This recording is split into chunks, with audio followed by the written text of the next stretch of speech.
and we need you in the stadium. Tickets start at just $15. Get yours now at phxrisingfc.com. Plus, the first 1,000 fans through the gates will receive a commemorative 2025 season rally towel. Wear red, bring the energy, and help pack the fortress as we kick off a new season. A noisy garage door is a cry for help that often requires only simple maintenance. However, if left untreated, could lead to costly repairs. Hi, I'm Tommy Mello from A1 Garage Door Service. Don't wait until a simple garage door repair becomes a major problem. If your garage door is noisy, if bugs are getting in, or if it struggles to open, your garage door is in need of repair. From simple repairs to upgrades, it's A1 from day one. We fix garage doors fast and with quality parts designed to last a lifetime. Our springs, rollers, and openers are tested by running them up and down, open and closed, all day, 24/7, so you can feel confident with every A1 garage door repair. Replacing the bottom rubber on your garage door can have a huge impact on the number of bugs you see in your garage and in your home. Keep those creepy crawlers outside by calling A1 Garage Door Service today and receive the best service, best parts, and best warranty in the industry. A1Garage.com, A1 from day one. Call today and take advantage of our $29.95 tune-up special. Only 50% of Arizonans believe their health insurance will cover them in a major medical emergency, like a car accident or an unexpected life-changing diagnosis. Blue Cross Blue Shield of Arizona aims to change that perception. AZ Blue often takes care of more than 99% of hospital charges in major emergencies, protecting you and your family from devastating financial consequences.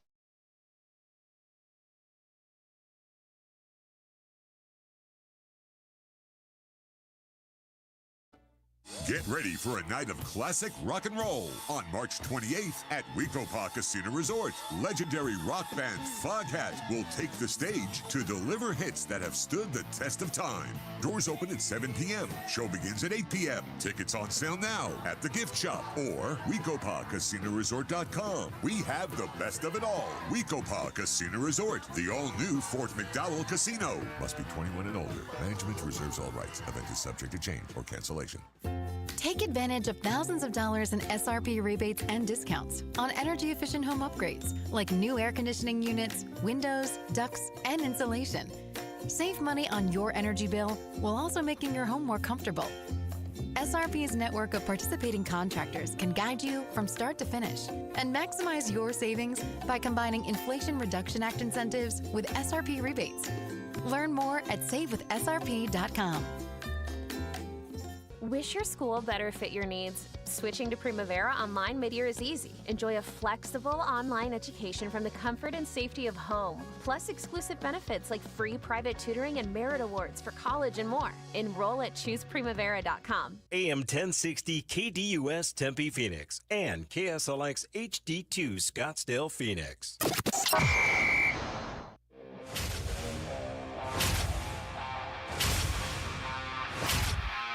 It's the lunch break. Well, let's try to figure out what the rest of this week/weekend might look like. Welcome into the Thursday edition of the lunch break here on KDUS AM 1060. Always on the KDUS AM 1060 app and on the KDUS AM 1060 YouTube channel. We've got the live stream video version of the show over there for you as well. A rare couple of days off from basketball, right? Nothing yesterday, a nice quiet day today, gearing up for a pretty big weekend for the Phoenix Suns. And I was thinking to myself this morning, could I find a way to shoehorn in the Phoenix Suns to the open of the show on a day where maybe they don't need to be the open? Spring training is in full swing. The Cardinals free agency right around the corner. We're going to have a list for you later on today in the program. In hour number 2, I'm going to give you my top 5 free agent targets when it comes to the defensive side of the ball for the Arizona Cardinals. That's coming in hour number 2. I thought of all the different ways that I could start this show with something different other than the Phoenix Suns, but there is one question that I just kept circling back to yesterday and on my drive in this morning, and I'm wondering if you're thinking the same thing. So that's where we will start today's show. Time for our top story of the day. It's the Daily Special. Are they the fourth quarter team or are they the second quarter team? Are they the team that got outscored 41-19? Had their defense called pathetic on national television? Or are they the team that in the fourth quarter erased a 23-point deficit, came all the way back to beat the Los Angeles Clippers? Which one are they? And I hate to say this. I hate for this to be how we start the show today. I don't know. I don't know which team it is. Because even yesterday when we were breaking down the victory and talking about that incredible fourth quarter and the performance from Colin Gillespie and how awesome Kevin Durant looked in that game, we were still somewhat distracted by other things. We were distracted by Kevin Durant and Coach Bud having a minor disagreement on the sidelines, and we were distracted by how poorly they played in the second quarter. So even in a big win, even in a win where they erased a 23-point deficit, we still weren't fully satisfied. We still wanted to see more. And so I've been trying to think, which future are the Suns going to follow? Because by winning that game, we said it yesterday, you've extended the runway a little bit. Okay, I'm not all the way back in. I'm not even dipping my toe in the pool. I'm just hanging out at the party. I'm watching everybody else around the pool, right? You know, sometimes you have a summer party and you go over to somebody's house and they've got the pool ready to go, but nobody's in the pool yet, and you really don't want to be the first person that changes into the bathing suit and goes into the pool, but you know at some point everybody's going to end up in the pool, right? That's kind of how I feel about the Phoenix Suns right now. I think we're all kind of considering, if they continue down this path of dipping our toe back into the water, potentially diving into the pool and saying, let's see this through. Let's see if they're able to make a comeback. I'm not ready to cannonball in yet. I'm not ready to dip my toe in, but I think everybody's kind of looking at each other of like, are you thinking it? Are you going to go swimming? Am I going swimming? What are we doing here? By winning that game the other night, at least for a brief moment, the pool party's going to continue. I don't know if anybody's diving into the pool. I don't know if anybody's sticking their feet in and having a nice drink around the pool. I don't know. But the pool party's still ongoing, and we'll see how the rest of the party plays out. Which version of the Suns will show up tomorrow? Was the fourth quarter just a flash in the pan? Was it just a brief moment of them looking like the team that we all think they could be with the talent that they have? Yeah, I'm not surprised that a team that had Kevin Durant and Devin Booker on the floor for the entire fourth quarter would be able to erase a 23-point deficit. You kind of expect that to happen every once in a while when those two guys are on the floor together. Kind of comes with the territory of two great stars. Every once in a while, you're going to do something incredibly special, and what they did on Wednesday night or Tuesday night was pretty special. But I've got way too much on the other end of the coin. I have too many examples of them looking like the team in the second quarter. My list of times where they looked like that team in the fourth quarter, that list is very small today. The list of times where they looked like the team in the second quarter that got run out of the building, how many examples of that do we have this season? How many examples of them being flat to start second halves do we have this season? How many no-shows against teams that they should be in full control of do we have on the schedule? That list is a lot longer than the list of fourth quarters that they had on like the one they had on Tuesday. Not playing well against Charlotte. Not playing well 2 times in Portland. Keeping things close with Washington and Brooklyn. Losing to Brooklyn earlier in this season. Detroit, playing close with them. Going nearly a month, over a month, between victories against teams with winning records. I've got a huge list of games that felt more like the second quarter and the way that Tuesday night's game was starting to look like than I do of them looking like they did in the fourth quarter, making that comeback. I am not trying to take away what they did on Tuesday. It was special. It might spark at least a little rally, a little run. And again, this is why you have to play all of the games on the schedule, because you don't know what's going to happen. The 10 seed feels like it is wide open now with the Kyrie Irving injury. The door is wide open. I don't think Dallas is going to be able to play well enough to run away and hide with the 10 seed. But I've said this all week long. I'm just not sure if I trust any of the teams involved, any of the parties involved, to put maximum pressure on Dallas. I think Dallas might still stumble into it. Watched a little bit of Portland last night against Boston. The Suns, we have a very intimate knowledge of what they've been this season. San Antonio doesn't have Wemby. There's nobody that I fully believe in. But the Kyrie Irving injury opens the door. And just like we've asked the question numerous times this season, will the Suns take advantage of a soft schedule? Will they take advantage of the door being opened for the 10 seed? There have been moments this season where we have asked, will this team take advantage of blank? Will they take advantage of playing a bunch of teams in a row below 500? Will they take advantage of an injury to Dallas that has opened things completely up for the 10 seed in the Western Conference? Will they take advantage? So far, the answer to a lot of those questions has been no. They have another chance. And I don't know today. Maybe I'll have a definitive answer when we get here tomorrow and we preview the game against Denver. I don't know which I believe. Because when you have a moment like they had on Tuesday, when you're able to do that at home in front of your home crowd and guys step up, Colin Gillespie steps up, Mason Plumlee steps up, Kevin Durant has a big fourth quarter, that can be contagious. It can be. It's not always contagious, but it can be. It can be the light bulb that goes off that sparks, I won't say a big run, but a mini run. And a mini run might be all it takes to renew the confidence of this team. Because truthfully, it's felt at times that this team lacks the confidence, that this team does not believe in themselves. And you can't blame them considering the results, but it just looks like a team that doesn't believe in themselves. They believed in themselves in the fourth quarter the other night. So that can be contagious, and it can carry over. You can carry that momentum over, and you're going to need some of that momentum to carry over because you're playing Denver. You're playing one of the better teams in the Western Conference. So you're going to need that to have provided a spark. I'm just not sure if I fully believe that it will. Because would you be surprised if they reverted right back to the way that they played in the first half of that game against the Clippers and they get embarrassed like they did the other night against Minnesota? Would that surprise you? What would be more surprising tomorrow night? Would it be more surprising for the Phoenix Suns to carry over what they did in the fourth quarter and take it to Denver and beat them in Denver? Or would it be more surprising that they reverted back to what they have been all season and they struggle and the embarrassment world tour that we were all kind of afraid of starting with 20 games to go continues on Friday night?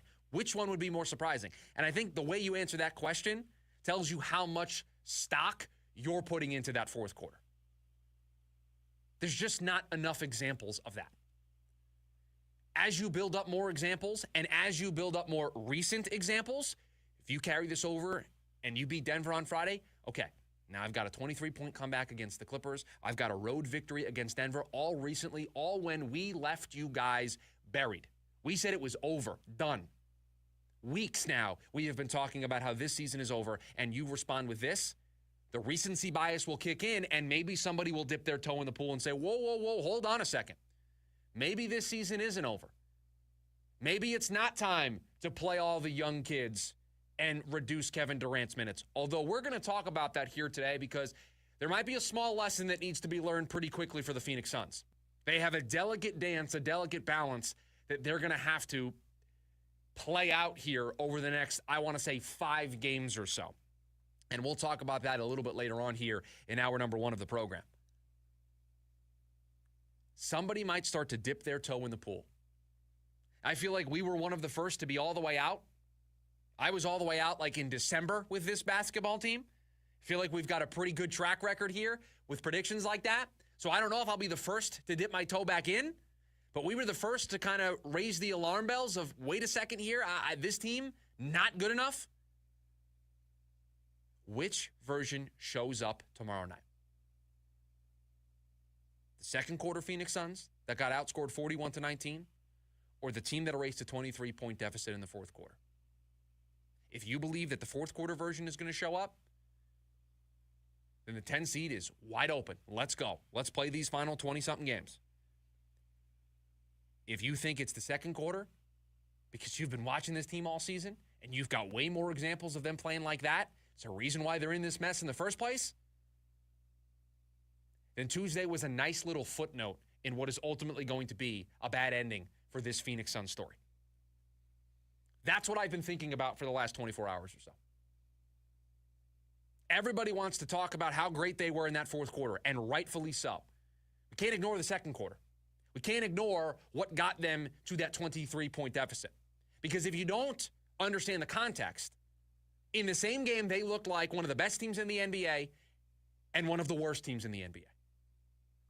In the same game, in the same 48 minutes, they looked like the best team in the NBA and the worst team in the NBA. That was the reality on Tuesday night. And if the team that overwhelmingly played like one of the worst teams in the NBA shows up on Friday, like we've seen them show up in the past, then Tuesday, again, just a nice footnote for us to all kind of have a little bit of a reprieve from what has been a bad season. We had a cool little moment. But it will be a footnote in this story. 480-864-1060 is the phone number for you to hop in today in the program. On the phone lines, we've also got you on the KDUS AM 1060 YouTube live stream. You can share your live thoughts over there as well. But coming up on the other side of the break, another defensive edge player has entered the mix. And it could be a duel between two NFC West teams for his services. That's next on the lunch break, KDUS AM 1060. James Out West brings NFL, NBA, MLB, and local sports talk to you Monday night starting at 7 on KDUS AM 1060 and the KDUS 1060 app. In the concert event of a lifetime, come experience the unparalleled, dynamic energy of one of the most accomplished musicians of our time, Carlos Santana. Oneness Tour 2025, Friday, April 18th, Talking Stick Resort Amphitheater. Take a trip through the hits from Woodstock to Supernatural and beyond. On sale now at LiveNation.com. Part of the America First Credit Union Concert Series. Ever wonder what happens when nitro meets fire? It's lightning in a bottle. Thunder rolls in your chest. It's where ambition meets asphalt. Where some dreams are made and others go up in smoke. It's an experience like no other. See for yourself March 21st through 23rd at the NHLA Arizona Nationals at Firebird Motorsports Park, where every ticket is a pit pass and kids under 12 and parking are free with general admission. The NHLA Arizona Nationals, March 21st through 23rd. If you're tired of struggling to lose weight, Red Mountain Weight Loss has the solution. Discover the power of semaglutide and tirzepatide, the breakthrough GLP-1 medications that are transforming lives. You lose up to 15 pounds a month without feeling hungry or deprived. That's huge because it makes it easier for you to lose weight. And that's what we do. At Red Mountain, our doctors specialize in medical weight loss. We've helped people lose weight for over 30 years now, and we can help you too with quality GLP medications that cost less than half the price of Ozempic. Visit us in person, online, or skip the doctor visits altogether, and we'll ship the medication direct to your door. For a limited time, you can save $100 on any GLP-1 program and get our lowest prices of the year. Find your weight loss solution and lose up to 15 pounds by this time next month at Red Mountain Weight Loss. Go to redmountainweightloss.com. That's redmountainweightloss.com. Jim Rome here with your Rome Report. Not to honk from the West Coast, but credit where credit is due. The freaking Lakers are streaking. Zion Williamson absolutely abused them in the paint, going off for 37, and it still did not matter. And the reason it didn't matter is because that dude from the second floor, Luka Doncic, is running wild as a Laker. He's already doing things that only the greatest Lakers ever have done, like getting nice with 30 points and 15 assists last night. The only other Lakers to do that are Magic, Jerry West, and LeBron, and the dude from the second floor did it in just 9 times. 9 times? 9 games, but it looks and feels like Luka and LeBron have been running together for 10 years. Shoot, LeBron looks and plays like he's 10 years younger. That's all Luka. And to quote every single Laker fan, thank you, Nico. Thank you, Nico. Thank you, Nico. Oh, and you have any other generational talents lying around that you just want to give to the Lakers, Nico? I'm Jim Rome. O'Reilly. Check engine light on? Take the guesswork out of your check engine light with O'Reilly Veriscan.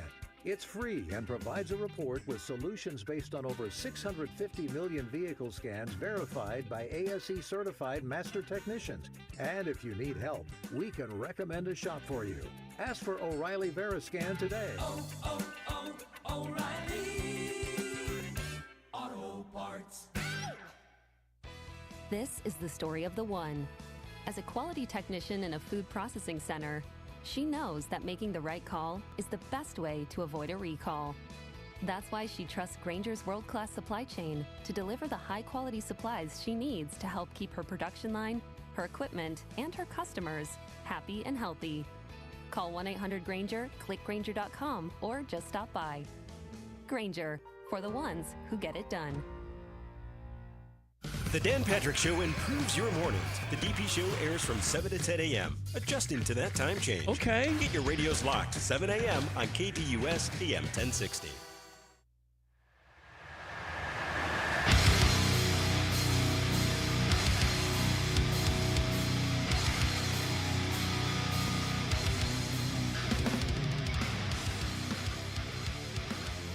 In some major NFL news last night, the Chargers released pass rusher Joey Bosa.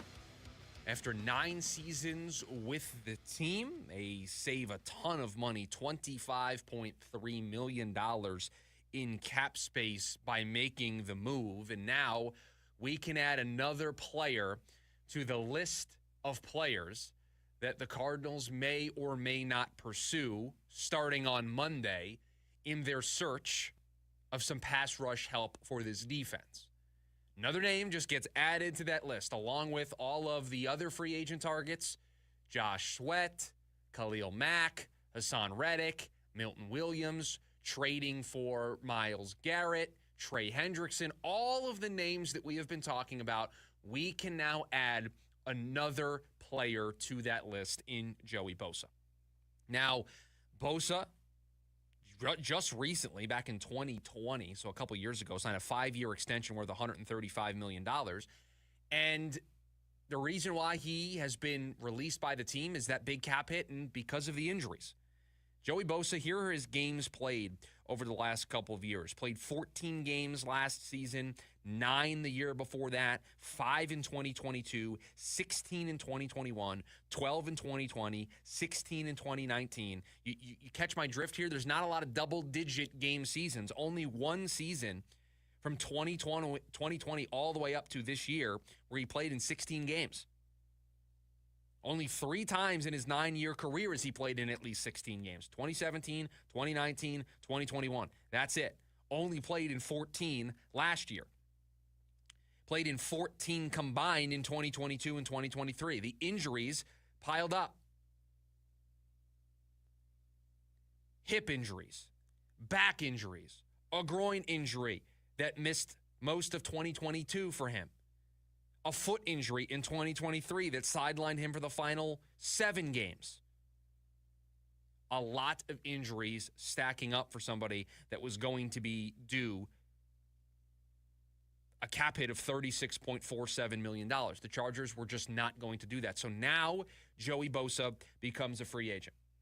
Now, I've already said that he gets added to the list of players for the Arizona Cardinals to pursue, and I'm going to give you in hour number 2 of the program. I've got the list. I'm looking at it right here in front of me. I've got 5 names, and I've ranked them in order of my top 5 free agent targets for the Cardinals on Monday. And I've got one surprise in there.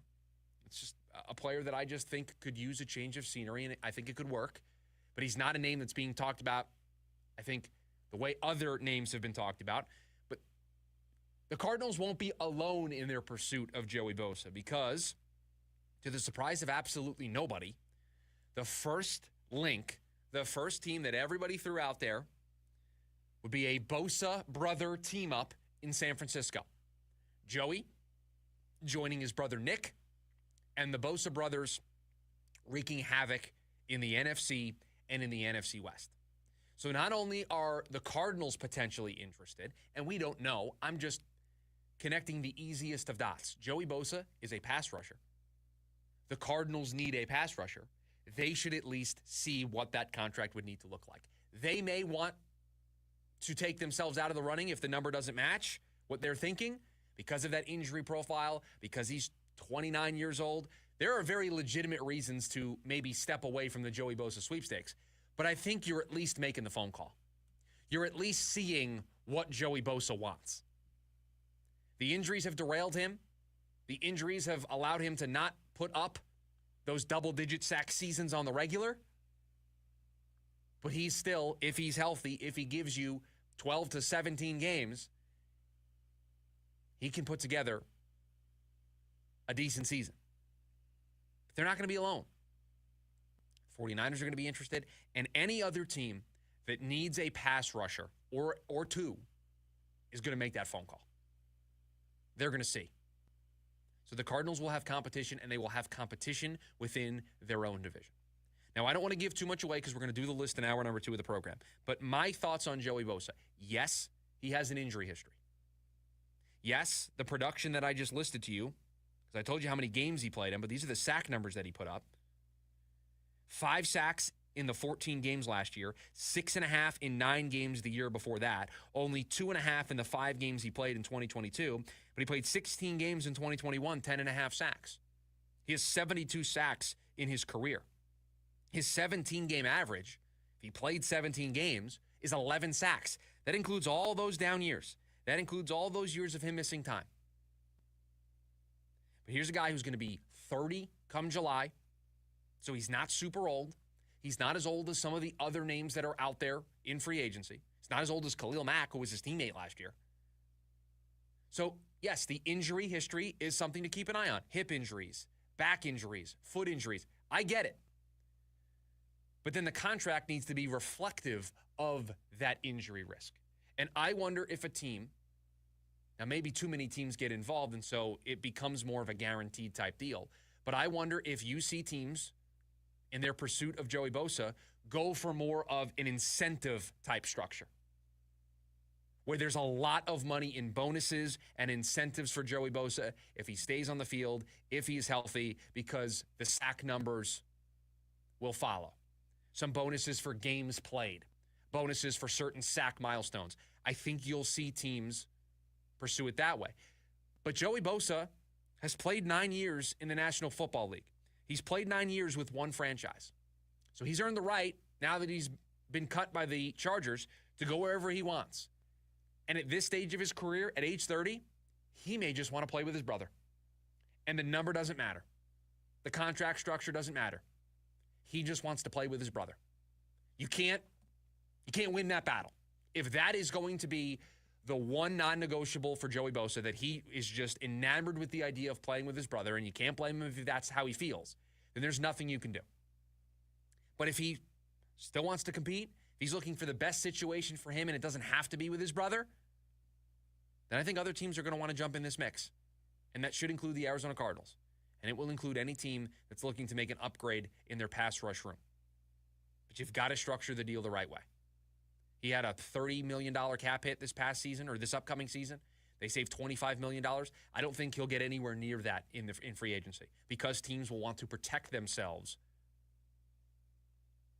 from the injury risk. So if you structure the deal the right way, I'm all in on Joey Bosa.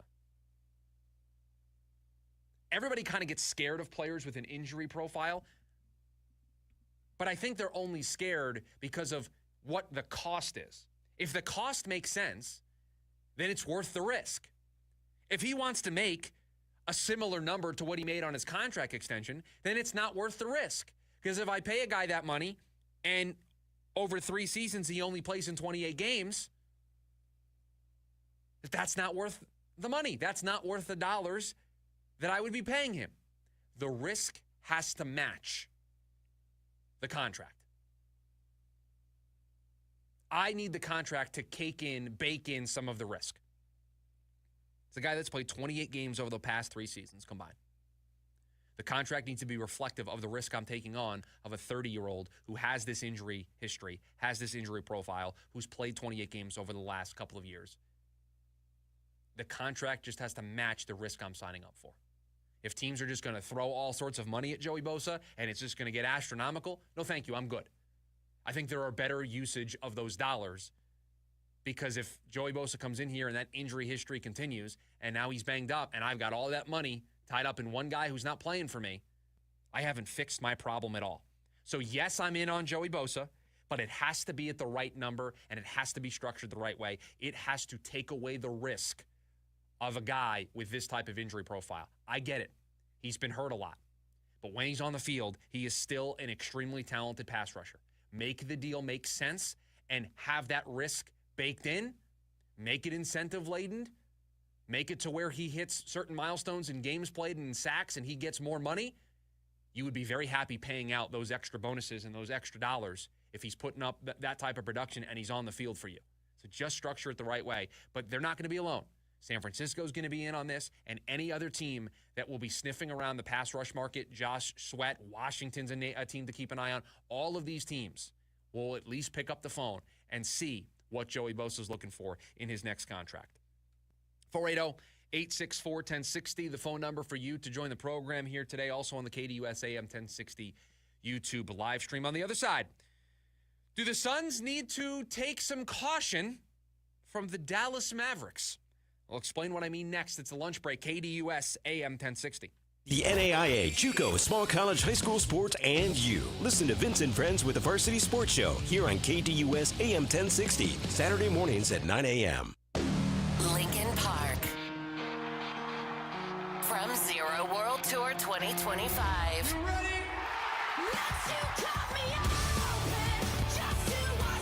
Live in Phoenix. Footprint Center, Saturday, September 6th, with special guest Gene Dawson. Get tickets now at livenation.com. For more, visit lincolnpark.com. I'm John Morgan of Morgan & Morgan. Why should you hire America's largest injury law firm for your case? There's lots of reasons. Just like there's a reason millions of people called us last year in their time of need.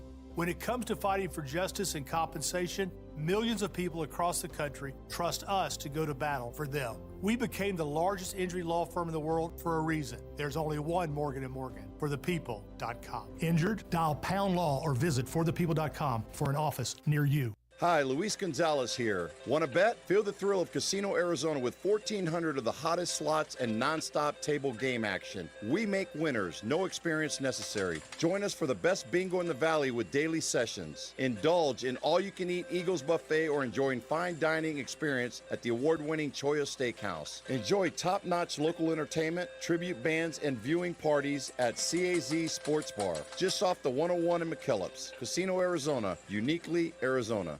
Hey, Mike Barrow from Barrow's Pizza here. The way we see it, family isn't just a cherished thing, it's everything. For us, that starts with our Grandma Angelina's family recipes, brought over from Sarconi, Italy, like our sweet and tangy pizza sauce, 100% real mozzarella, and our fresh dough made every morning. And because every Barrow's is family-owned, never franchised, we personally make sure the quality's there at every location. So stop in and give Barrow's Pizza a try. It's authentic food from our family to yours. Hey basketball fans, Tom Chambers here reminding you that just like in a game, you need a solid defense for your home. And that starts with a reliable roof from Right Way Roofing. Hey Lori, as owner of Right Way Roofing, what sets you apart from the competition? Our team tackles any roofing challenge, from shingles to tile to foam roofing. We'll make sure your roof wins against the toughest opponents, rain, wind, and even those scorching summer days. Make Right Way Roofing your MVP. We're Right Way Roofing and we do it right. We'll always keep you watertight. When you help St. Mary's Food Bank feed Arizona families in need, it feeds something in you too. It feels great knowing you're helping others put food on the table. And it feels like nothing to your wallet, because you get a dollar for dollar Arizona charitable tax credit, up to $938. So donate today at stmarysfoodbank.org. You feed others, and your kindness doesn't cost you a thing.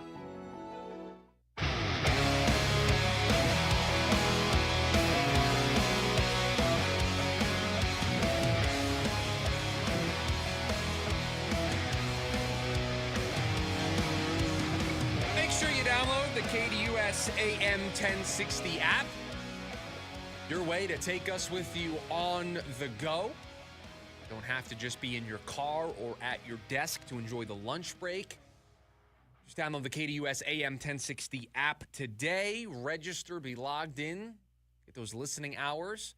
You'll have a chance to win some prizes. Got a lot of cool things ready, almost ready to announce. A lot of cool things with the KDUS AM 1060 app, so you're going to want to get in ahead of time. Download the KDUS AM 1060 app today.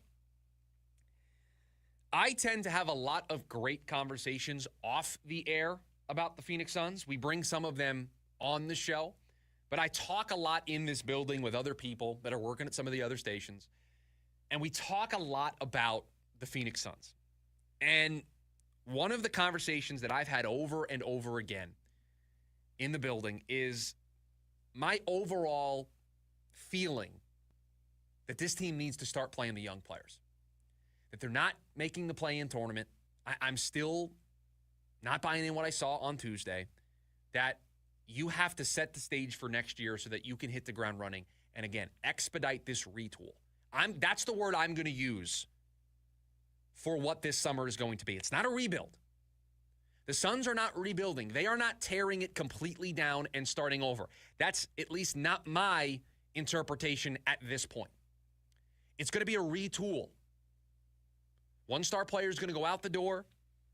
Some young pieces and draft picks are going to walk through that door, and they're going to try to very quickly, very swiftly be back in the playoff mix. So it's not a rebuild. A rebuild is you tear it down, you trade every asset that you have that is of value, you stockpile draft picks, and it takes multiple seasons, 4+ seasons, before it looks like a brand new basketball team that's ready to be in the playoffs, playing on that championship stage. I don't think the Suns have an appetite for that. I think the Suns have an appetite for, and I don't even know if I would like to call it a step back, because there's a decent chance they win more games next year than they did this year and still don't make the playoffs. But we're going to pause the expectations around this team. Last couple of years, the expectations have been to win championships. The expectation has been to be in the NBA Finals. That's been the expectation. That has been the mission statement from everybody involved. We're going to take a step back from that for maybe a year or two. We're going to make sure we get the right young players in here. We're going to make sure we get the right supporting cast this go around. And then maybe in 2 or 3 seasons, we are ready to turn the lights back on, put the neon "We're open" sign back up, and be ready to compete at a championship level. That's what the Suns are hoping to do this summer. I'm going to call it a retool moving forward, not a rebuild. It is a retool. And I've talked a lot in this building with a lot of people that they need to kickstart that.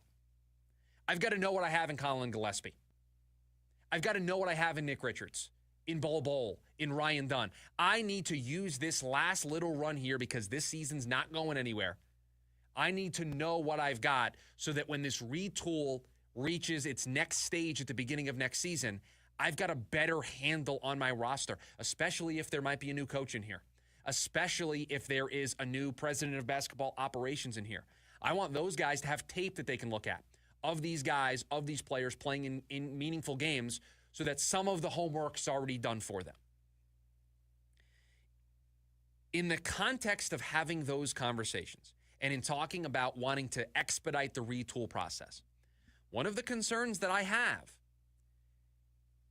is the most important thing the Phoenix Suns are going to do this offseason is trading Kevin Durant. That package, that haul, will determine how quickly this retool can take place. And we're going to talk at the top of hour number 2. There was a great ESPN story today that had 4 different teams making trade offers for the Phoenix Suns. And so we're just going to play everybody's favorite game of, do you want this trade package? Yay or nay, do you like it or not? Just going to rapid fire through them all. I'll give you my thoughts, and we'll just present them.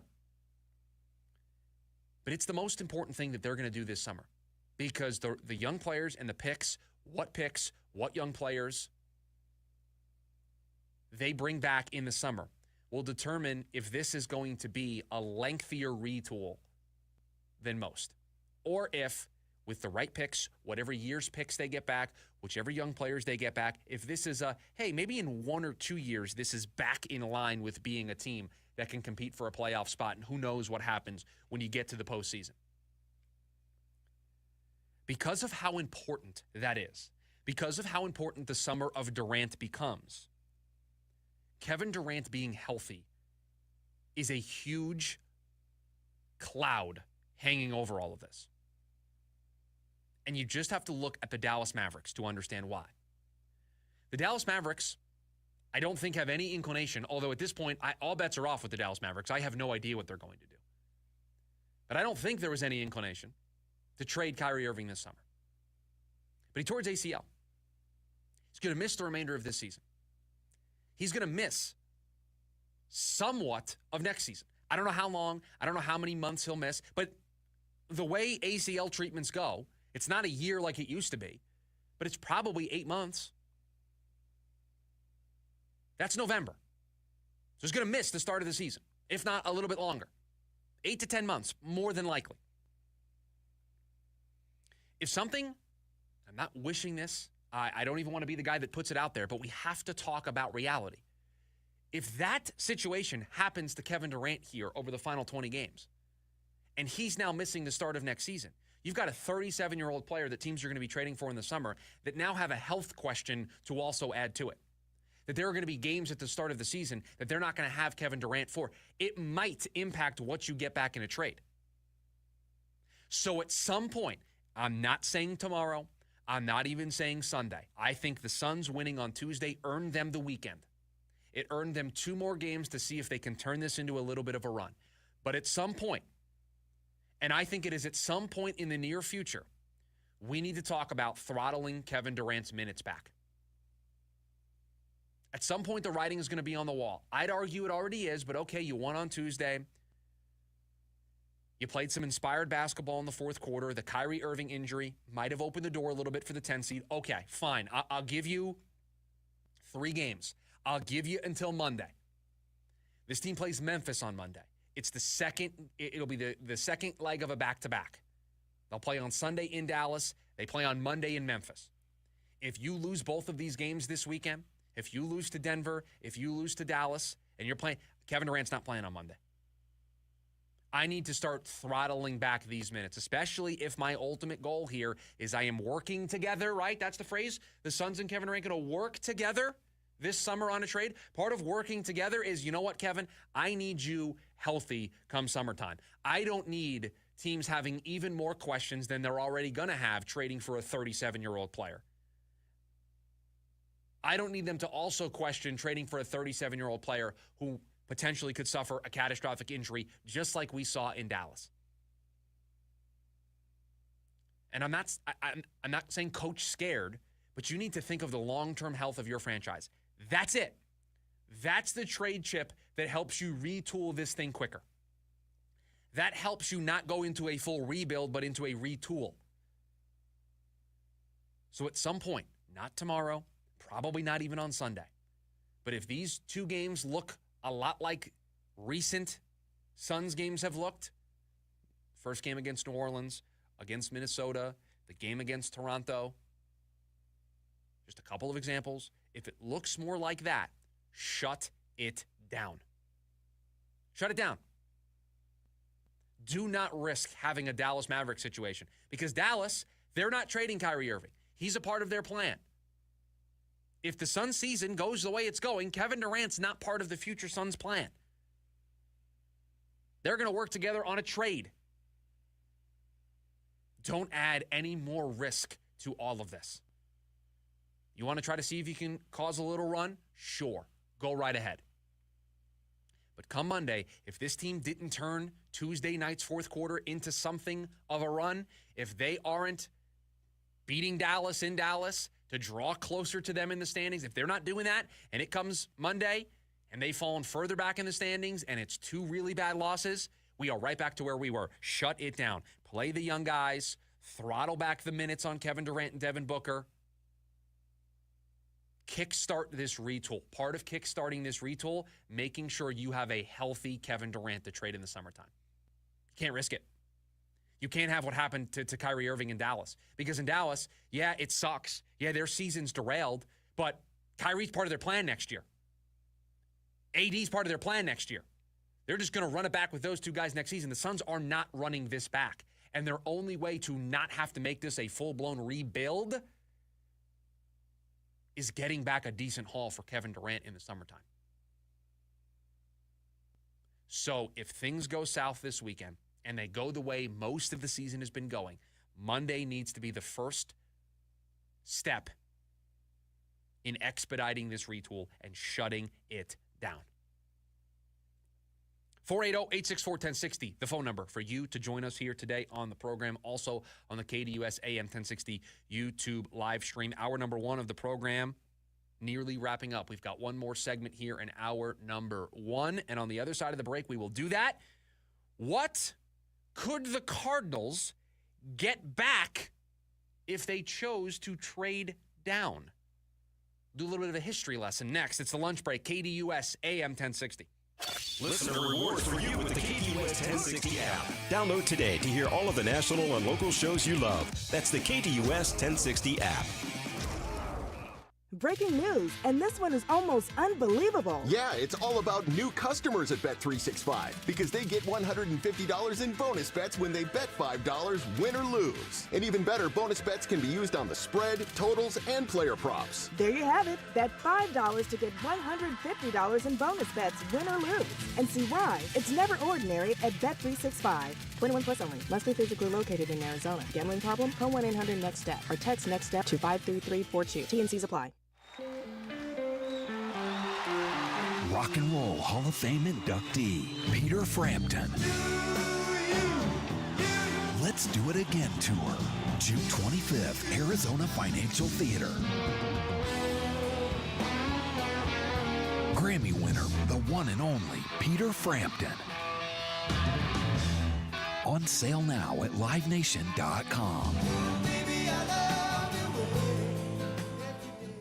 Stars are shining down on Goldberg and Osborne. The Eagle has more than 2,200 five-star Google reviews from across Arizona, like these. They go that extra mile to let you know they care. A wonderful experience. They treat their clients like family, and their professionalism is the best in the business. They made sure I got a great offer. Like a bulldog, they fought for me. Well said, everyone. After any accident, remember, the bird is the word. Visit Goldberg and Osborne at 1-800-THEEAGLE.com. The Valley of the Sun will roar to life this spring. This ought to get pretty wild here. Why is that, you may ask? Because NASCAR is coming to Phoenix, and it's going to be a weekend of good vibes the whole family won't forget. The best-in-class fan experience meets racing's toughest drivers for 3 days of action on and off the track, all surrounded by the beautiful Estrella Mountains. NASCAR weekend at Phoenix Raceway, March 7th through the 9th. Get your tickets now at phoenixraceway.com. Have you downloaded the KDUS 1060 app yet? Download today and get all of your favorite local and national shows right on your phone.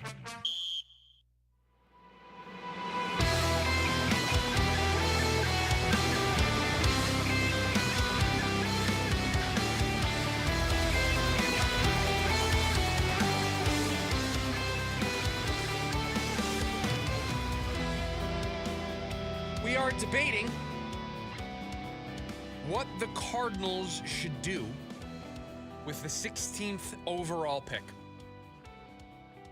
Third year for Monty overseeing the draft, the lowest down the board that he has picked, 2 top 5 picks his last 2 drafts, this right in the middle of the first round, and it creates a new set of challenges.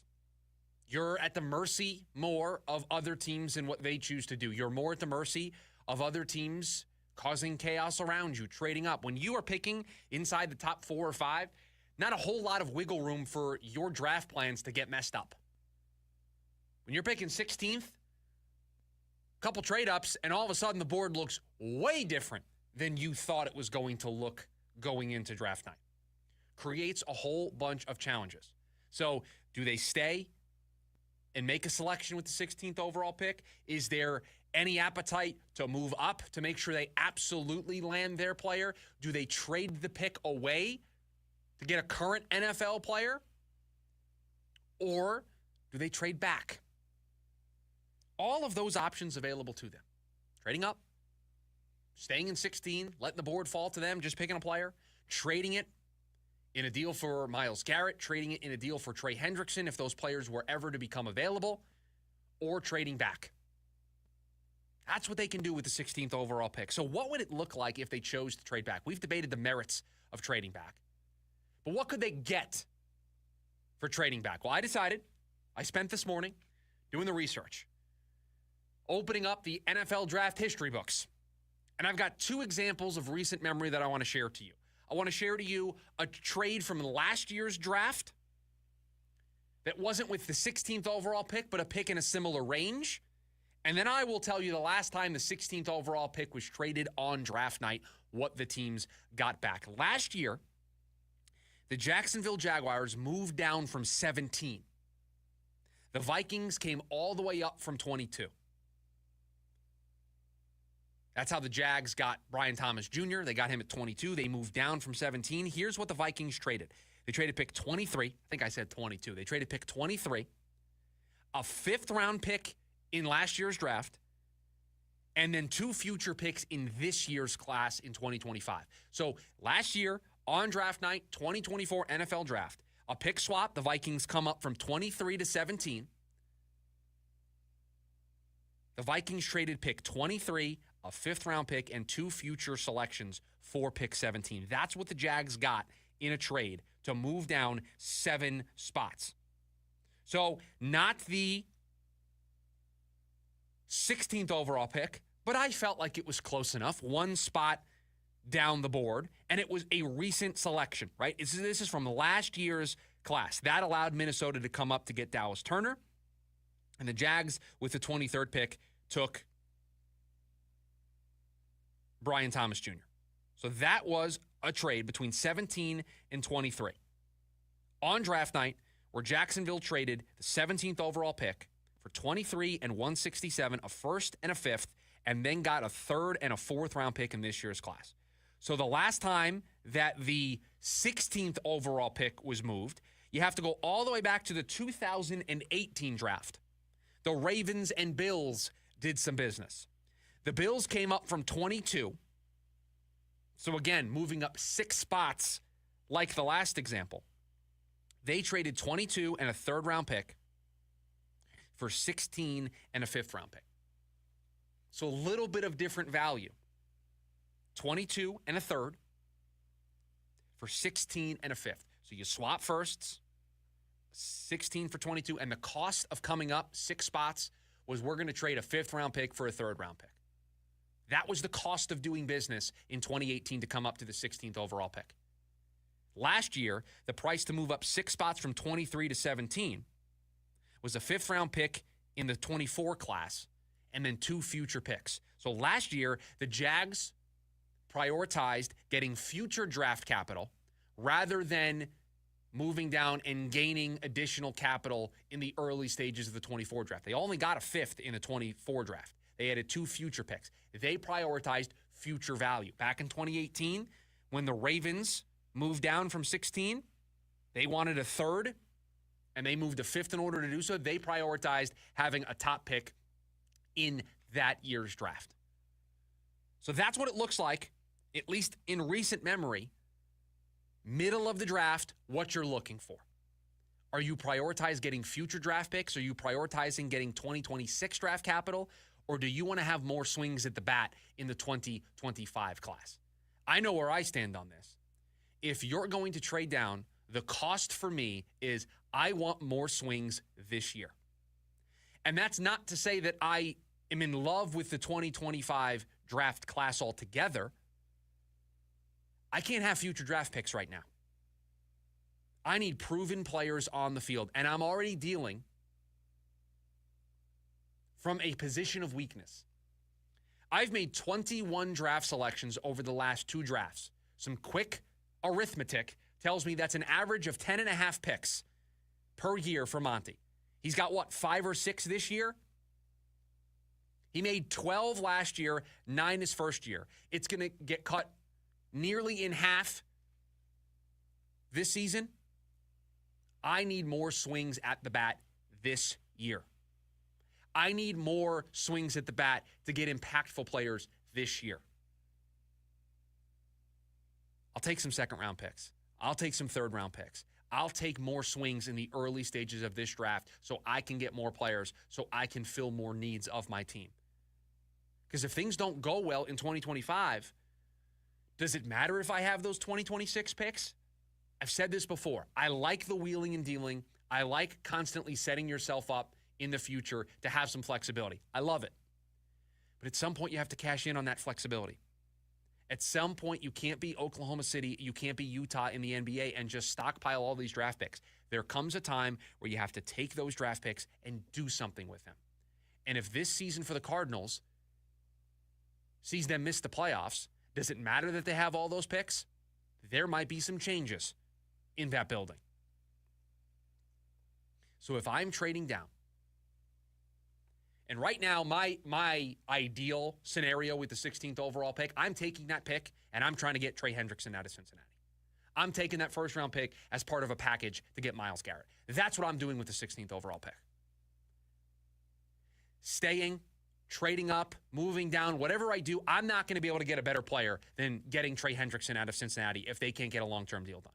Getting Myles Garrett out of Cleveland because he doesn't want to be there anymore. I'm not going to do any better than those two guys with the 16th overall pick. I might be able to draft a future Trey Hendrickson, a future Myles Garrett. I might be able to do that.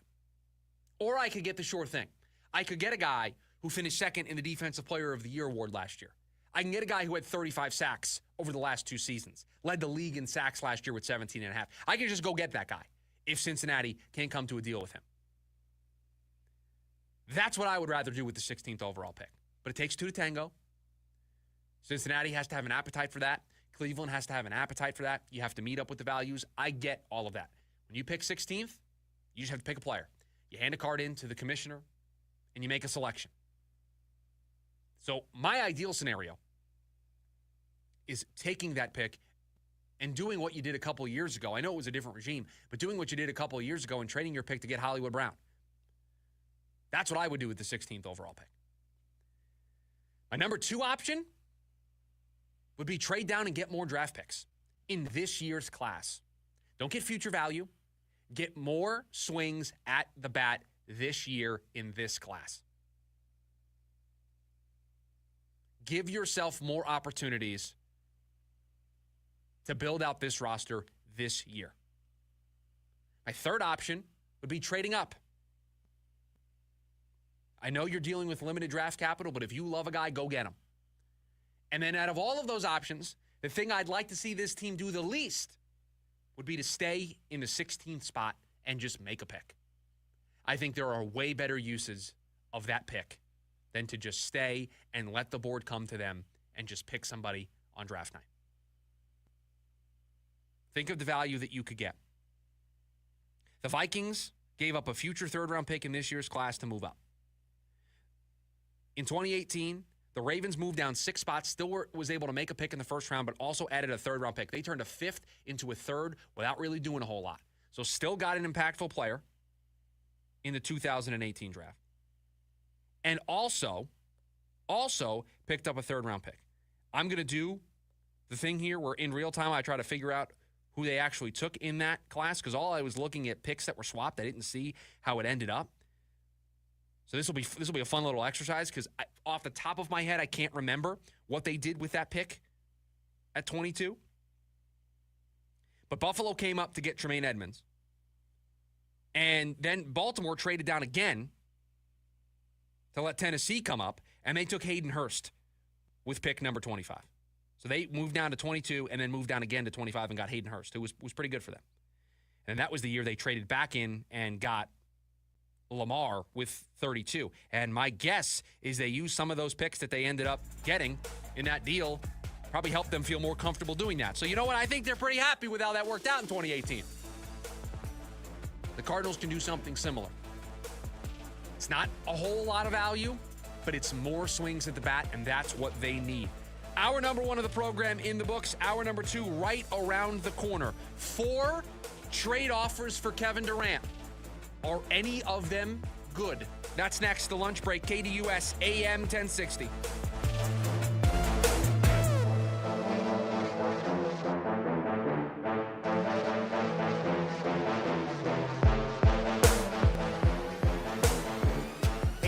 1060 KDUS Tempe Phoenix and KSLX HD2 Scottsdale Phoenix. Soccer fans, the wait is over. Phoenix Rising kicks off the season Saturday, March 8th at 7 p.m., and we need you in the stadium. Tickets start at just $15. Get yours now at phxrisingfc.com. Plus, the first 1,000 fans through the gates will receive a commemorative 2025 season rally towel. Wear red, bring the energy, and help pack the fortress as we kick off a new season. The Valley of the Sun will roar to life this spring because NASCAR is coming to Phoenix, and it's going to be a weekend of good vibes the whole family won't forget. NASCAR Weekend at Phoenix Raceway, March 7th through the 9th. Get your tickets now at phoenixraceway.com. 9 Inch Nails.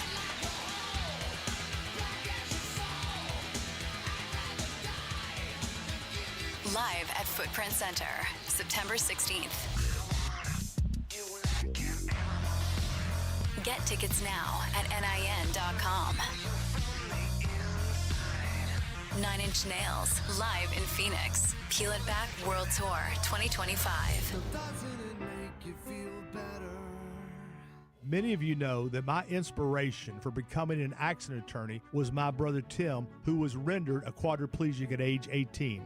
I didn't know what a personal injury lawyer was or what they did, but I soon did. Tim was treated terribly by the insurance company, and I became enraged. It was a constant delay and deny.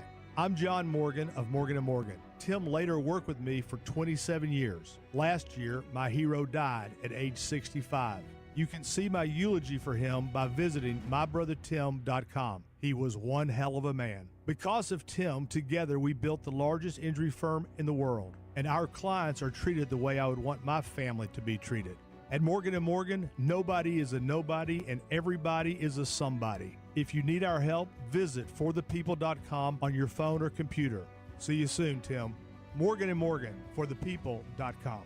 Injured? Dial #law or visit forthepeople.com for an office near you. Here's a definition of a win-win situation. Getting your windshield repaired or replaced and getting a guaranteed minimum of at least $100 all the way up to $375 cash back in your pocket. Time for you to check out New Vision Auto Glass. See clearly, drive safely. See what I did there? Give them a call at 480-210-9090 or go to newvisionautoglass.com to see what kind of incentives and cash back you qualify for. Look, the valley heat, potholes, flying rocks, it's only a matter of time until your windshield gets cracked or chipped. So why not get the experts to come to you? Repair or replace your windshield, give you instant cash back of up to $375, and give you dinner from Rodizio Grill. Wait, hold up. 30-second, $375, new windshield, dinner. You know what? I was wrong. It's not a win-win situation. It's a win-win-win-win. And it all starts with calling 480-210-9090 or going to newvisionautoglass.com, taking 30 seconds to fill out a form to get cash in your pocket, repair or replace your windshield, dinner at Rodizio Grill, and peace of mind. To me, the choice is clear. New Vision Auto Glass, proud partner of the Arizona Diamondbacks.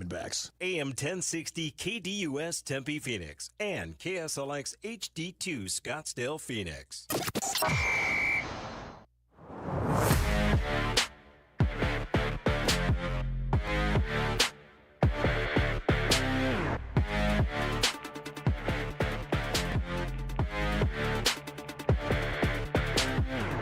Welcome in.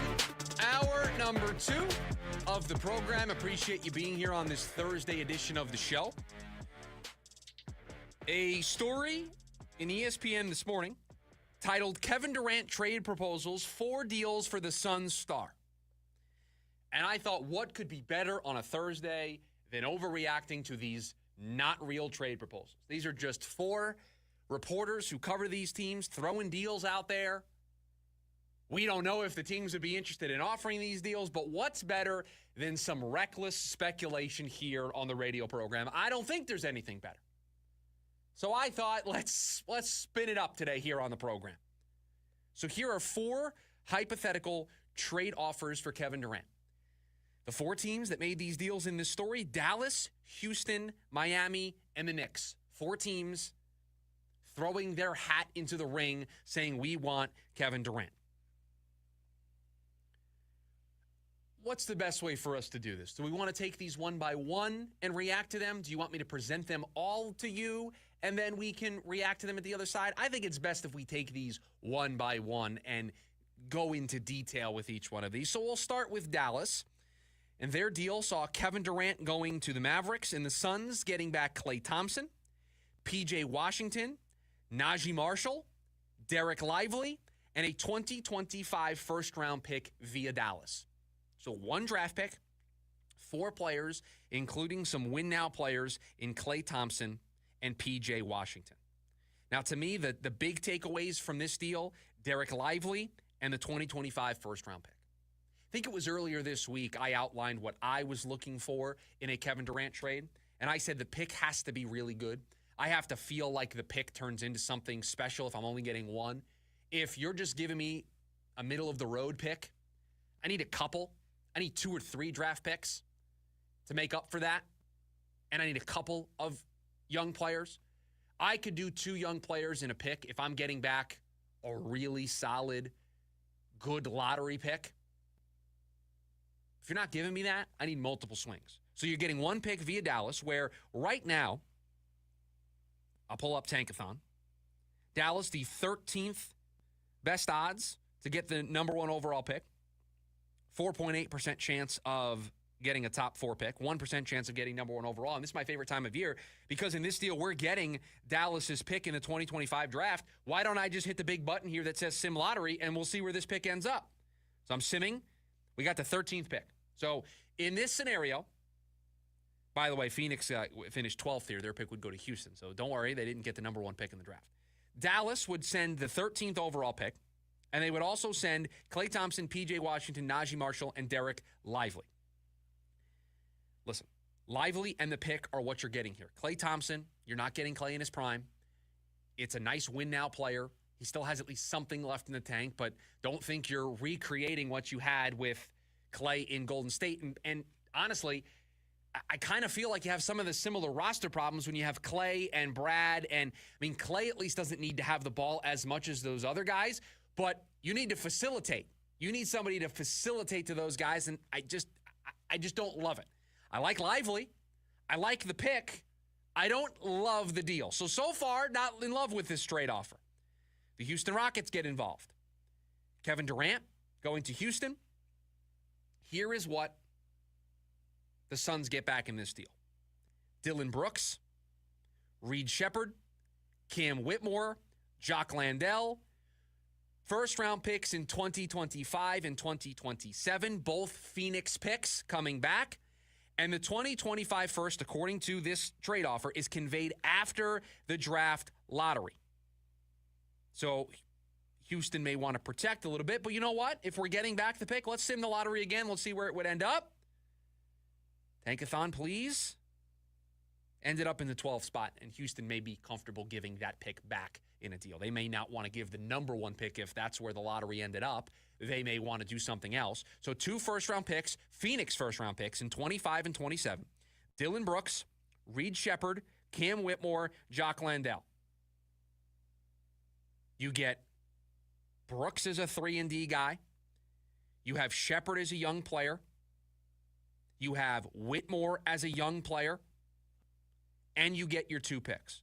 I like this deal a lot more than I like the Dallas deal so far. Dylan Brooks, I think, provides a little bit of that edge, that energy, that attitude that I think this team is missing. I think he provides that veteran leadership in some ways. I get 2 young players in Reed Shepherd and Cam Whitmore that can be a part of my rotation, and I get 2 first-round picks that are mine. So if things go south and I don't win a lot of games, it's okay because I got my picks back in 27 and I got my pick back in 25. Then I have 2 picks in this year's class. I've got my pick and then the pick that I got from all my wheeling and dealing that I did this season. I've got 2 first. Maybe I package those. I move up. I can do some things. I now have more options in front of me. Okay, I like this deal way better than the Dallas deal. Miami gets involved. Now, this one's complicated. Get out a pen and paper. The Heat get Kevin Durant. The Suns get Nikola Jovic, Andrew Wiggins, a 2025 first-round pick from Golden State, a 2030 first-round pick from Miami, and a 2026 second-round pick from Los Angeles. The Nets, this is a 3-team deal, they get Duncan Robinson, Keshad Johnson, a 2029 first-round swap that's top 4 protected, a 2031 first-round swap that's top 4 protected, a 2031 second-round pick, which is the better of Indiana and Miami. That's what you get. Now, each of these trades has a why it makes sense for both sides, and what they say about this trade for the Suns is it clears about $20 million from their payroll for next season. They get Wiggins, who's a win-now player. Jovic improves their forward depth, and they end up with both the first-round pick that the Warriors sent in the deal to get Jimmy Butler, and they get an unprotected pick in 2030 as part of this deal. So 2 first-round picks, an unprotected pick from Miami in 2030, an extra first-round pick in this year's class. So, again, 2 first-round picks. Andrew Wiggins, who's now a win-now player, and Jovic, who helps them out. Okay. I still think I like the Houston deal the best. And then the Knicks get involved. The Knicks get Kevin Durant. The Suns get 2 players. That's it. No picks, 2 players. They get OG Anunoby, and they get Mitchell Robinson. Mitchell Robinson, a center. OG, kind of that 3-and-D guy that can help.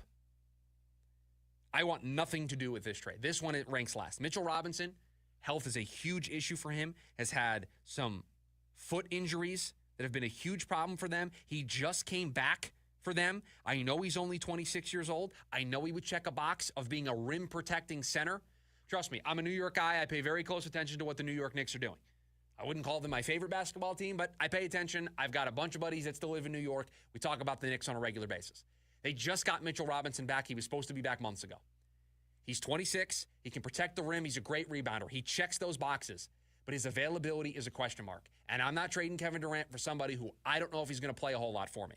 OG, great defender. You got him and Ryan Dunn patrolling the wings as defenders. You feel really good. He can knock down some threes. But I don't love this. I want some picks, and I think I need to do a little bit better than OG and Mitchell Robinson. And so that leads me back, and this is what the story led to, that the Houston deal made the most sense. Because the Houston deal allows them to get back 2 picks they gave up in the Brooklyn deal. So it just lessens how painful that was. You get young players, and the article points out that by doing this, Phoenix is in control of its first 2 out of the next 3 years. They get 2 controllable young players in Shepherd and Whitmore. And they get some cap space. They get below the second apron. They do all of these things. It helps them out a ton. And of these deals that we just went through, Houston would be number 1 for me. The Miami deal would be number 2 because I get 2 first-round picks in that deal, including a fully unprotected pick from Miami. The Dallas deal would be 3, and the Knicks deal would be 4 if I would rank them. But these are just 4 teams. I've mentioned Oklahoma City. I've mentioned Memphis. I've mentioned Minnesota. Those 3 teams in this story didn't put together deals. They might want to be interested in this sweepstakes. And then if you create a bidding war, you might be able to do better than these deals. But of what I want the Suns to do in these trades, you get 2 firsts back in the Houston deal and 2 young players. And I think Dillon Brooks is, of the win-now players that are being thrown around, I think he fits what this team's trying to do the best moving forward because I think he provides some energy. He provides some attitude. He's a 3-and-D defender. He's a guy that can provide that defensive intensity that this team needs, can knock down shots at the other end, be a veteran leader. I think that checks a lot of boxes. So that is not something to scoff at. But 2 young players and 2 first-round picks plus Dillon Brooks, I just don't think any of the other deals match up to that. Do I want Klay Thompson? No, not really. Does Lively in a first in 2025 do something for me? Yeah, it does, but it's not enough. Not when I also am looking at the Houston deal.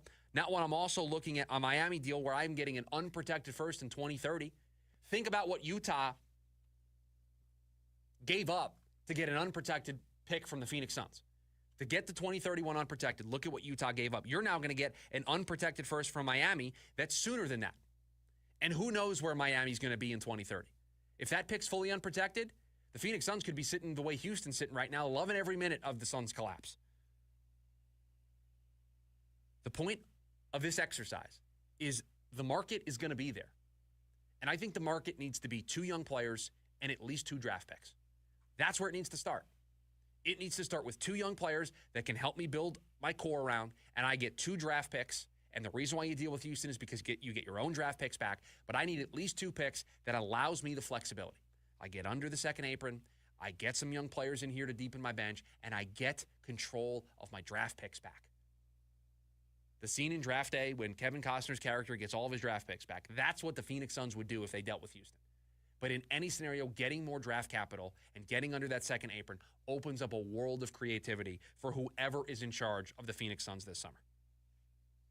So 2 offers that I liked. I like Miami's deal. An unprotected first, where do I sign? That Houston deal, I think, checked all of the boxes, and I'd be happy with that if that was the return that the Phoenix Suns got back. 480-864-1060, the phone number for you to join us here today on the program. You've also got us on the KDUS AM 1060 YouTube live stream. Coming up on the other side of the break. It was a huge fourth quarter comeback the other night. But there was one player that was somewhat missing. We'll talk about that next. The lunch break, KDUS AM 1060. Your morning drive just got a little better. The Dan Patrick Show is live weekday morning starting at 6 exclusively on KDUS AM 1060. Get ready for an unbelievable experience at Salt River Fields. Immerse yourself in the excitement of spring training as your Arizona Diamondbacks and the Colorado Rockies take the field. Don't miss out. Grab your single game tickets now at saltriverfields.com. Shinedown. Dance Kid Dance Tour. Live in Phoenix. Footprint Center, Saturday, August 2nd. With special guests, Bush and Morgan Wade. Get tickets now at livenation.com. Shinedown, live in concert. For more, visit shinedown.com. Great. Thanks, William. Good meeting. What about me? Who said that? Me. Gary, I can hear you, but... Where are you? Guys, I'm right here. You can't see me because I'm being transparent. You're being transparent? Yep, and we should do it company-wide. Starting with how much it costs to get a Grizzly from Alaskan AC. This is freaking me out. Other places don't put payments on their websites. Know why? Too much trouble? Embarrassed? They want to get in your house and twist your arm? Could be any of those. Could be none of them. But like polar bear fur, we're transparent. So people can go to AlaskanAC.com and get an instant payment? You got it. Now you're being transparent. Hey, I'm fading away. I like it. Nothing hidden. Just an honest instant payment on their new Grizzly from AlaskanAC.com. Whoa, now I'm becoming transparent. Doesn't it feel good? We're all transparent. And good thing, that shirt Ron was wearing was ugly. I'm still here. Get a transparent payment on a new Grizzly at AlaskanAC.com. When you're injured on the job, you need more than just a workers' comp lawyer. When you need a fighter, you need us. Morgan & Morgan, America's largest injury law firm. For the people. Visit forthepeople.com for an office near you. I'm Dan Patrick, and this is Above the Noise. The Bears allowed an NFL worst 4 sacks per game last season, a nightmare scenario for any team, let alone one trying to develop a rookie quarterback. But with new head coach Ben Johnson at the helm, Chicago is finally addressing the problem where it matters the most, in the trenches. Johnson understands that success starts up front. It certainly was that way with the Detroit Lions, where he was the OC. While much of the Lions' attention went to their playmakers, the dominance was built up front. And now the Bears are following that blueprint. Over the last week, Chicago landed former Pro Bowl guard Jonah Jackson and former All-Pro Joe Thuney, 2 massive upgrades for an offensive line. These moves won't instantly vault the Bears to the top of the North, but they provide something invaluable. Time. Time for Caleb Williams to process, make throws, and develop into the franchise quarterback Chicago desperately needs. And with real protection up front, we're going to find out how good he really is. I'm Dan Patrick, and this is Above the Noise. A great lawn is like a great sports team. It takes expertise and a little extra care to stand out, and that's where True Green comes in. Here's the best part. It's more affordable than you think. They'll even match any competitor's price. Plus, True Green backs it all up with a satisfaction guarantee. Not happy? They will come back between visits to make it right. So don't wait. Head to truegreen.com today and let the pros do the work while you sit back and enjoy the results. Exclusions apply. See truegreen.com for details. At Rocket, we believe everyone deserves their shot at the American dream. So if you're feeling locked out of home ownership, we're here to give you back the keys. We're opening doors, breaking down walls, and doing everything we can to turn renters into owners. And we're not going to stop until we help everyone home. To find out more, visit rocket.com. Rocket, own the dream. The Dan Patrick Show, weekday mornings from 6 to 9 a.m. This is just something I like to call breakfast. With big name guests, timely sports information, and more on KDUS AM 1060.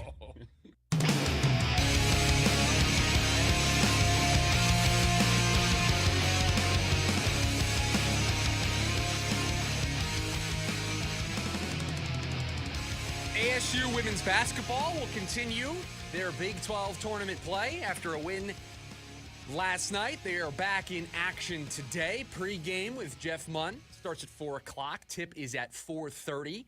And that's exactly the way it was yesterday. And if they win today, that is exactly how it will be tomorrow if they continue on their run here in the Big 12 tournament. So picked up a win in the first round yesterday, and they will play another game today to keep their run going in the Big 12 tournament. That starts 4 o'clock today right here on KDUS AM 1060 with Tip at 4:30. Jeff Munn on the call in Kansas City, where the Big 12 women's tournament is underway. So that's coming at you later on today. The Suns are back in action tomorrow night when they start a little mini road trip. They will be in Denver to take on the Nuggets tomorrow night. And we've spent yesterday, portions of today, trying to figure out what to believe in with this team. Was what they did in the fourth quarter a spark? Is it going to lead to something? Are they going to go on that run we've been asking them to go on for weeks now, with the 10 seed kind of open up for grabs with the injury news in Dallas with Kyrie Irving? That plus what they did on Tuesday night, is it going to just lead to something that we have not seen since the start of the year when this team opened up 8-1? And that's how far back you'd have to go to find the type of run that this team probably is going to need to go on to make this reality, or at least to make us buy back in. Or is it the start of the game that we're going to see continue this weekend? Because despite erasing that 23-point lead, that 23-point deficit, they dug themselves a 23-point deficit, in large part getting outscored 41-19 in that second quarter, to where their defense was called out. I think I still have the cut. I just love it because of just how bold it is. Let's see how good I am here, Producer Dylan, because I don't have any of these cuts labeled. I think this is Stan Van Gundy the other night. We just got to see a lot more defense from the Suns if they're going to make a move here. The doors opened up with injuries to Kyrie Irving, Domantas Sabonis. Oh, this is what we're talking about. This Suns defense is pathetic. Same game that they erased a 23-point deficit, same game they played that fourth quarter, that happened. That cut occurred, where Stan Van Gundy, for at least the second straight time he's been calling Suns games, because he did this when they played San Antonio coming out of the All-Star break, absolutely eviscerated the Suns and their defensive effort and their defensive intensity. Just destroyed them. Called them pathetic. A nationally televised game. He called them pathetic. Called their defensive effort pathetic. Laid it out there for you. The door's wide open. Kyrie Irving's hurt. That's the 10 seed. Anthony Davis is getting shut down. The chance is here. Forget everything that happened. Forget how bad it's been. You just got to play a solid 20 games. And you might be able to just sneak your way into the playoffs. Sneak your way into the play-in tournament. At least save yourself some level of embarrassment. And that's the effort that they showed early in that game. Now, they turned it around, but in the same game that they made that comeback, that happened. And so we've spent a lot of time today trying to figure out what to truly believe in. And the reason why I'm not ready to believe in just one quarter, why I'm not ready to think that it is a spark that's going to turn things around, while I love Colin Gillespie's performance on Tuesday, and I believe it warrants him being in the starting lineup when this team takes the floor tomorrow night against Denver, and I think he should be the starting point guard the remainder of the way, the energy, the attitude on both ends of the floor, the shot making, the passing, everything. He deserves a run here the rest of the way. Part of the reason why I can't fully buy into this is Devin Booker was kind of non-existent in that fourth quarter. I shared the stats with you yesterday. He didn't take a ton of shots. He scored, I think it was 3 points, 4 points. Now, he had some assists. He was moving the ball around. But if I'm going to make a run, if this team is going to make a run for all of us to believe in, if they're going to go and beat Denver, if they're going to go and beat Dallas on Sunday and beat Memphis, listen, for all that we have criticized the Suns for this season, they almost beat Memphis the other night. They let that one slip away, and that's one you'd want to have back. But they showed that if everything's clicking, they can compete with Memphis. So if they're going to do that, they need Kevin Durant. They need Devin Booker. They need the stars of this team to step up. Guess what? On Tuesday, Kevin Durant stepped up.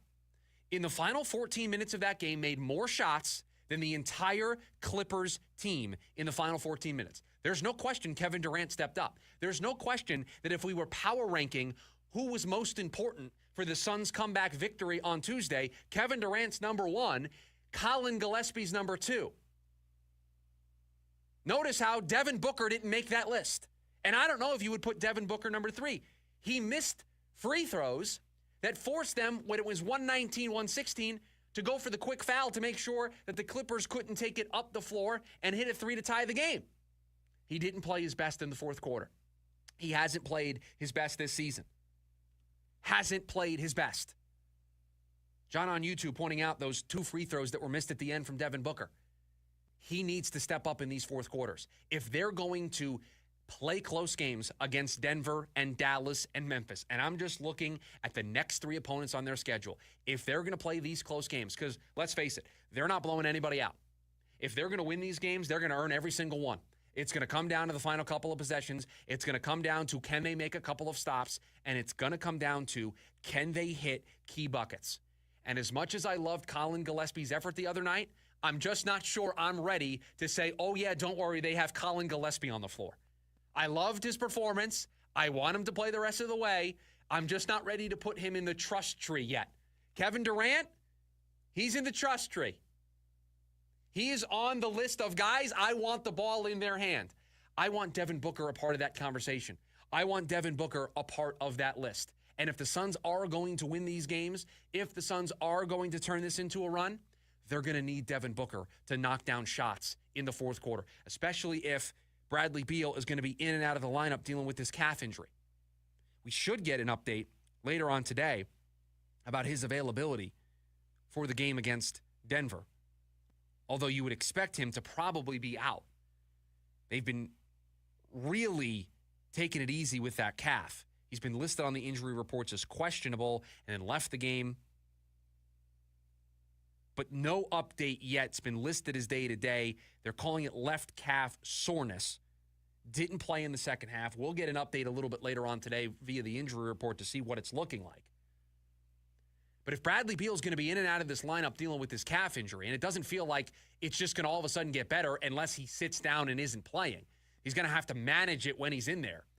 You're going to need Kevin Durant to be the Kevin Durant you saw on Tuesday, but you're going to need more from Devin Booker.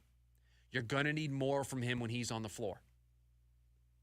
And I'm not calling him out. He's been a great Phoenix Sun. Became the all-time Suns leading scorer this year. He's been fine. He just hasn't been the Devin Booker that we saw in the summer during the Olympics. The Devin Booker that we've seen at times here with this team. And if they are going to turn this into something, they're going to need him to show up in the fourth quarter. They're going to need him to knock down those two free throws. They're going to need him to knock down some key shots, take more than just 2 or 3 shots in the fourth quarter. They're going to need him to be Olympic Devin Booker in these key moments. They're not going to blow anybody out. They're going to play close games. They're playing good teams. It is going to come down to, we've got Kevin Durant and Devin Booker. We've got 2 stars. We are going to make you earn it against us. That's what they need. That's part of the reason why I'm not ready to say that this is going to spark a run. Because in that fourth quarter last night, they did not have Devin Booker. They didn't have the Devin Booker that could take over a game for 4 or 5 minutes and help the Suns win. They just didn't have it. They need that moving forward. So yeah, Kevin Durant needs to be Kevin Durant. Yeah, you need players like Colin Gillespie to show up. the way that he did, but you need Devin Booker to be Devin Booker, especially if it feels the way it does that they're going to have to manage this calf injury with Bradley Beal the rest of the way. Devin Booker needs to step up. 480-864-1060, your way to join us here. You can also hop in on the KDUS AM 1060 YouTube live stream. Your thoughts always welcome there as well. Coming up on the other side of the break, I give you my list. My top 5 free agent targets for the Arizona Cardinals with free agency just a few days away. That's next, the lunch break, KDUS AM 1060. It gets a little crazy in the sports news sometimes. Listen weekdays from 5 to 6 p.m. with The Rooster right here on KDUS AM 1060. Soccer fans, the wait is over. Phoenix Rising kicks off the season Saturday, March 8th at 7 p.m., and we need you in the stadium.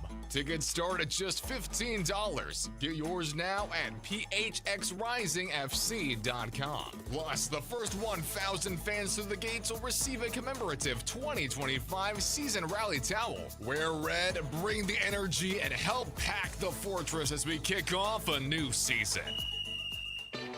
Rock legend Billy Idol. Live in Phoenix. Billy Idol. It's a nice day to tour again. With very special guest Joan Jett and the Blackhearts. Live at Talking Stick Resort Amphitheater, April 30th.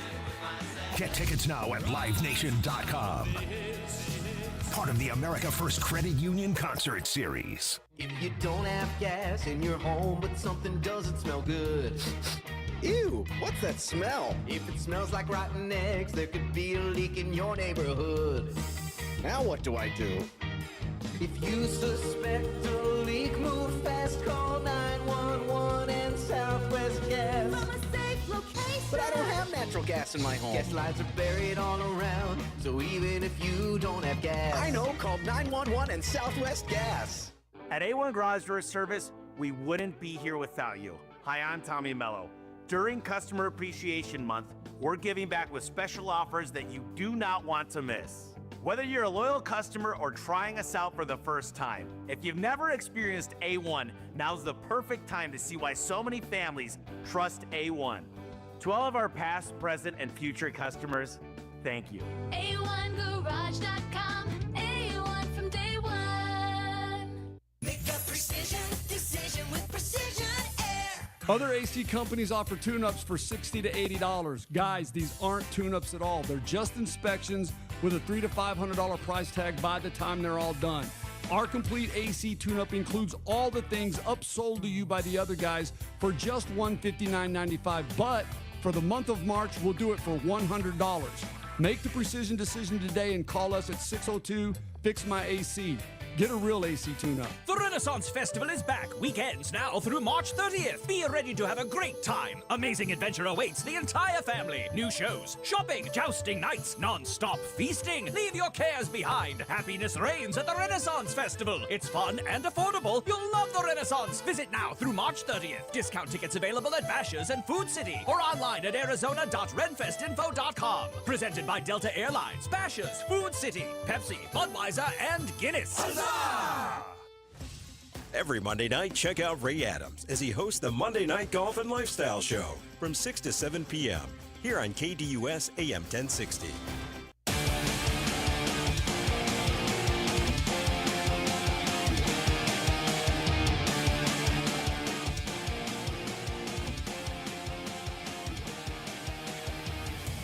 Very excited. Debut this today here on the program. We'll break this out every so often here on the show, but I've put together a list. And with free agency starting on Monday, I thought I would get ahead of free agency opening, the legal tampering period opening in the NFL on Monday. We'll have a lot of news to react to. That may have happened already by the time we're on the air on Monday or in real time while we are on the air on Monday. I want to get in front of it. I want to give you the 5 guys that I would go after in free agency. And I focused on the defense with this list. We'll maybe do an offense version of the list tomorrow. We'll talk about some offensive linemen, maybe some wide receivers. I just focused on defense, mainly because I think I've expressed how much of a priority I think it is, how much of a non-negotiable I think it is that this team gets to draft night feeling pretty comfortable with their room, feeling like they landed a big fish or two, or at least have a better room than they did at the end of last year. Brought in some veteran talent that makes them feel like the floor is a lot better in that room for 2025. I don't think we get to draft night and they haven't signed anybody at the edge group. So that's where I focus this list because of how much of a priority it is for me. So we'll go from 5 to 1, and 5 might be a surprise. It's a name that I've briefly mentioned. I know we talked about him when the trade deadline was circling around, and this is the dart throw. I think with every one of these lists, especially when you're making predictions, it's okay to take a dart throw. It's okay to just say, hey, this guy's production isn't fantastic. This guy isn't going to break the bank in terms of dollars, but I wonder what he might do in this system. And so for me, number 5 on my list of top free agent targets for the Cardinals on defense, I have Azeez Ojulari written down here. The former Giant who's going to be a free agent, brother of B.J. Ojulari. So, yeah, I'm playing into that a little bit here of what two brothers would look like. Forget having the Bosa brothers together. Have the Ojulari brothers together. No, I don't think that the Ojulari brothers will be able to outdo the Bosa brothers. But a change of scenery might be good for Azeez. A lot of coaching turnover there in New York under his tenure. Different defensive coordinators. Not a lot of winning, not a lot of stability. I wonder if getting him out of New York and putting him in a position where he's going to be super comfortable because his brother's here. It's a system that is needing of the pass rush help. And I've said that I want the Cardinals to take multiple swings. Shop at the top end, but maybe take 1 or 2 dart throws. Azeez Ojulari is that dart throw for me. He's that guy that you sign to maybe a 1-year prove-it deal. You have it be extremely incentive-laden, and you just give him an opportunity, and you hope that the change of scenery that Phoenix and that the Arizona Cardinals would provide gets more out of him. So Azeez Ojulari for me at number 5. Number 4, Khalil Mack. I don't know if you're going to get the top-end production that you would expect when you bring in somebody like a Khalil Mack. You sign Khalil Mack headlines, Cardinals sign Khalil Mack. I think a lot of fans have a certain level of expectation of what that means, what the production would look like. They probably expect Khalil Mack to be flying all over the place, highlight real plays week in and week out. I don't think you're going to get that with somebody at this age, at this stage of his career. He's on the back 9. He's playing the final couple of holes of his career. But what he does provide is the veteran leadership that I think that group provides. So what you may not be getting in terms of the top-end production, you're getting in terms of top-end leadership. Might be good to have Khalil Mack and pair him with what you do in the draft. Khalil Mack and pair him with Darius Robinson in the group that you currently have along that defensive line. There's some wisdom that can be passed along. That's why he's number 4, because I don't know if the production will be there, but I like the leadership. The cost won't be that high. It's only a 1-year deal. So if it doesn't work out, I'm not hurting or harming my long-term cap situation. So if he was younger, if I was expecting better production, higher up on this list, but veteran, short-term contract, I think he checks a unique box in terms of the leadership that he could provide. I have him at number 4. Number 3, it's the guy we talked about in hour number 1 of the program, Joey Bosa, who was cut last night by the Los Angeles Chargers, will become a free agent. There's going to be a lot of suitors here. A lot of teams will be in pursuit of Joey Bosa. I am not going to be deterred by the injuries. I am not going to be deterred by all of the time that Joey Bosa has missed. Why? Because any contract that I want to put in front of Joey Bosa is going to bake in the injury risk that I'm taking on. It's going to cake in the fact that I may not have Joey Bosa for 14 games for the lifetime of that contract. I might not have him double-digit games every season. And I'm going to bake that into the structure, and I'm going to bake it into what contract I present to Joey Bosa. I talked about incentives with Azeez Ojulari. How about incentives with Joey Bosa? You play in 14 games, this amount of money. You play in 15 games, this bonus will trigger. 16, you play in all 17 regular season games, this bonus will trigger. This amount of sacks, boom, will trigger this bonus. I would structure the contract in a way to where it is very incentive heavy and I take away the risk of signing Joey Bosa. I'm not allocating a ton of my cap space right now to Joey Bosa. I'm not paying him top edge market prices. If somebody else wants to do that, If San Francisco wants to do that, if Washington wants to do that, if somebody else wants to jump in and do that, be my guest. The floor is yours. I'm not going to be afraid of the injuries because I'm going to structure the contract in the right way. When he's healthy, Joey Bosa is still productive. He's still on the younger side. 29 is going to turn 30. I'm not getting somebody who's 34. I'm not getting somebody who's 35. I'm getting somebody who's 29, about to be 30, still has something left in the tank. I've got to manage the injuries. I need to structure the contract in the right way. But if I can get him into my building when he's on the field, he is a difference maker. We have said that this team this offseason needs to be in pursuit of difference makers on defense. Joey Bosa would be one of those difference makers. I'm not afraid of the injuries because I would structure it the right way. Number 2 and number 1, this shouldn't be a surprise to anybody. Milton Williams for me at number 2. The youngest player out of any of the names I'm going to mention, including the guy at number 1. The youngest guy on this list. So that is a perk. Milton Williams, 26 years old, a young player, his prime in front of him. If I sign him to a 4-year deal, I'm getting basically all of his prime. That's a great place to be when hitting free agency. Yeah, I'm going to have to pay a little bit of a premium because he's coming off of a career year. But am I okay paying that premium considering I'm getting a guy who's 26, about to be 27, and I'm getting his prime years? That's enticing. That also helps me shore up the interior of my defense. That's where Milton Williams is going to play for me, the interior of my defense. And guess what? People who watch the Arizona Cardinals, who watch this division, know you can create a ton of pressure from the interior of your defense. Just ask the Los Angeles Rams. It doesn't have to just come from the outside. It doesn't just have to come from the edge. I can create pressure. I can create sacks and create difference makers on all levels of my defense. Milton Williams checks a lot of boxes for this team because they're going to look for help alongside the interior and get that help on the edge. Milton Williams, the youngest player on this list, that's a huge check mark. I've got the cap space to spend him. He's familiar with the system because he played in Philadelphia. I'd be all over this. And number 1, this is your traditional edge player, just a little bit older than Milton Williams. The reason why he's number 1 is because I feel like he checks all of the boxes that I would want in a free agent. He's on the right side of 30. He plays edge. I watched him in the big moments in the Super Bowl come up big. He's familiar with the system. He's familiar with the head coach. The transition is super seamless. So if I'm going to pay a guy a ton of money, if I'm going to break the bank and pay a guy the going market rate in free agency, not a guy that I'm extending that's on my roster, I'm going to go out and pay the market rate in free agency. I have to feel extremely confident that this guy's going to come into my team, my building, and hit the ground running. And I don't know if there's a better fit for the Arizona Cardinals than Josh Sweat. I don't know if there's anybody that checks the boxes the way Sweat does. Young, check.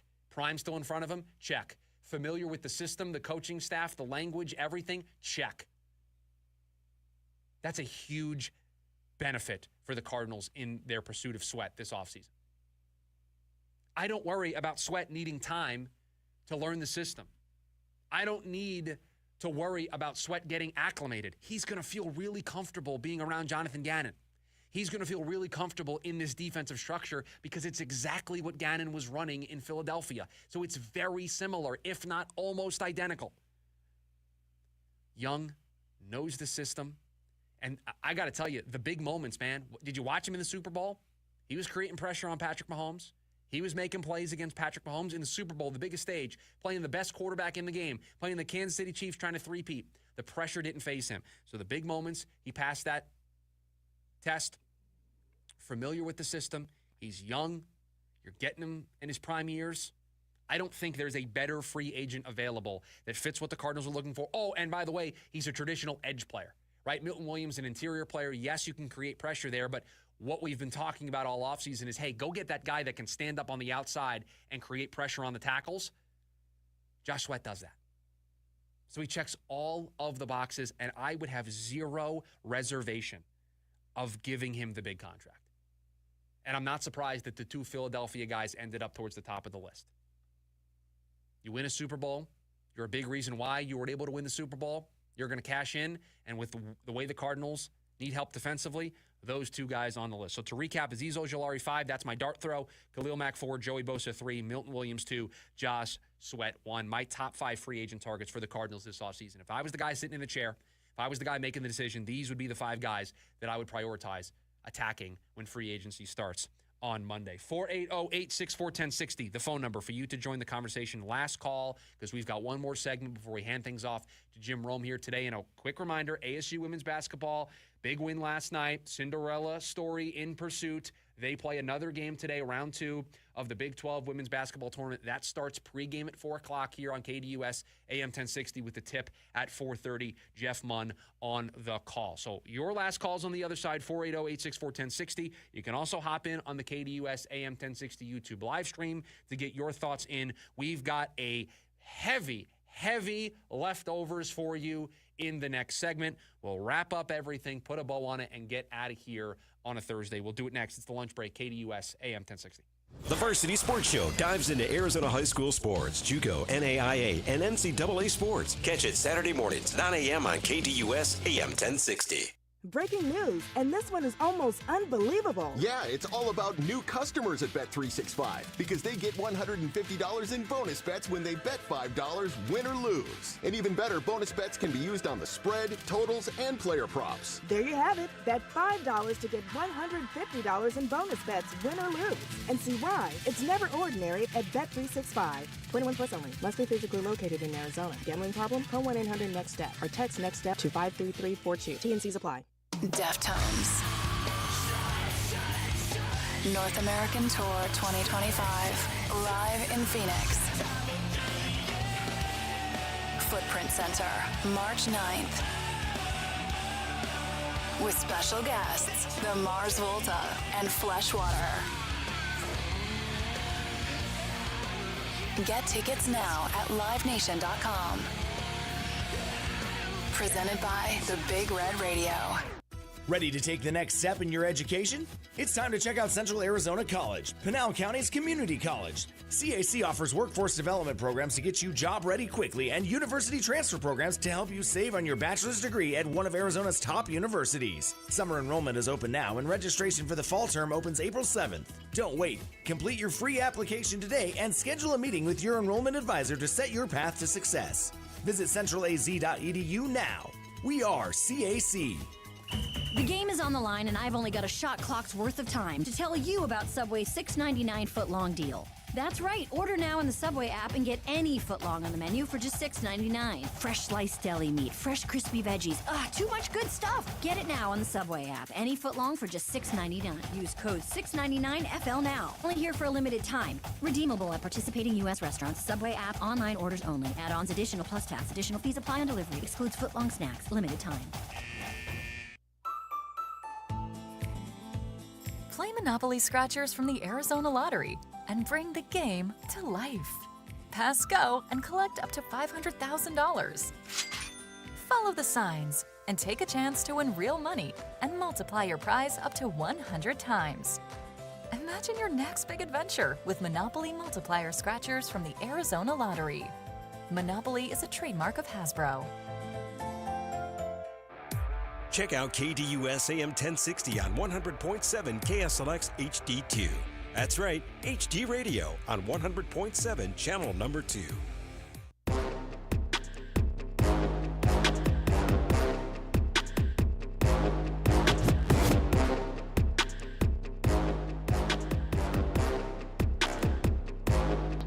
Welcome back in. The lunch break, KDUS AM 1060. I'll get the cheap plugs in here out of the way, and then we can get into the leftovers, wrap up today's edition of the show. Make sure you download the KDUS AM 1060 app so you can take us with you on the go.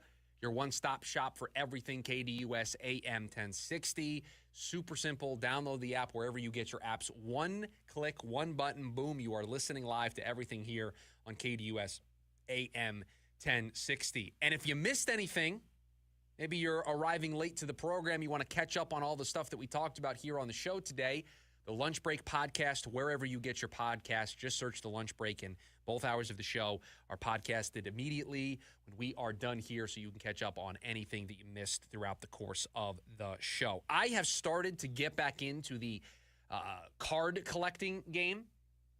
I was out of it for a while. I'm starting to get back into it, and so I pay attention to these stories when it comes to baseball cards or sports cards in general. I don't know if any of you have been paying attention to the ongoings with this Paul Skeens rookie card.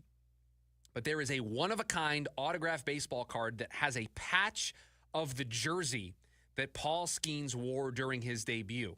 It is going to go to auction today, and it is generating a lot of buzz. Now, the auction will start today. It will run for 2 weeks. It will run through March 20th. There is no public estimation on what the deal for the card might look like. And if you don't remember this story, or if this is the first you're hearing of it, the Pirates made an offer to try to obtain the card. They offered season tickets behind home plate at PNC Park for 30 years. That was part of the offer that they gave up. The card was claimed by an 11-year-old who got a pack as part of a Christmas present. Boom, opened it up. Got this Paul Skeens rookie card. He declined the Pirates' offer, turned it over to Fanatics Collect, and now we'll see how they cash in this when this is over in 2 weeks on March 20th. A 2023 card that had Paul Skeens on it went for $63,000 in August. So we'll see what this ultimately ends up. But this is a huge card that is now going to be up for auction, and we'll see what it ultimately ends up fetching when it hits the market and when this auction concludes here in a couple of weeks. The Browns, a lot of NFL news rolling through. We talked a lot about things yesterday. Joey Bosa has been a topic of conversation here today on the program. You're seeing teams start to get cap compliant. They have to be that way before the new league year starts, and so we're starting to see teams do that. The Cleveland Browns joined the fun. They restructured once again the contract for Deshaun Watson. That opened up $36 million in cap space. Before they did that, they were $22 million over the cap. And Watson has 2 years left on that 5-year deal that he signed in March of 2022. He's owed $46 million each of the next 2 seasons. So by doing this, that means by restructuring this deal, there's 1 year left on this deal, $46 million. That's it. And Deshaun Watson, probably not going to play a whole lot in 2025, coming off of the setback with his Achilles injury, and has played in just 19 games since the Browns traded for him. So suspension, injuries, 19 games since the Browns traded 3 first-round picks to get him. And they're also going to get some cap relief via the insurance policy that they had on Watson's contract after he missed 10 games in the 2024 season. And the Browns are a team to keep an eye on with that number 2 overall pick to see whether or not they are going to take a quarterback because they are going to be out of the Deshaun Watson business. He's not going to play a whole lot for them in 2025, if at all.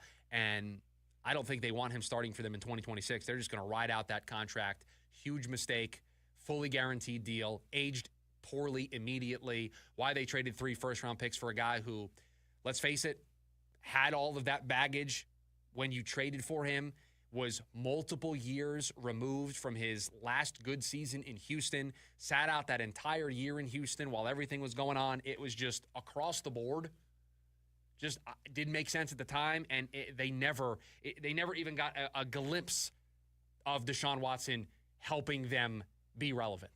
It just aged poorly from the get-go. So the end of the road there is coming. Speaking of the NFL, reports starting to circulate of what the Seahawks are looking for in a trade for DK Metcalf. Diana Rossini of The Athletic reporting that current asks for Seattle are a first and a third-round pick for DK Metcalf. That's nice. That's nice if that's what you're asking for in trades. I don't think a team is going to feel comfortable giving up a first and a third and then also giving out a contract extension to DK Metcalf.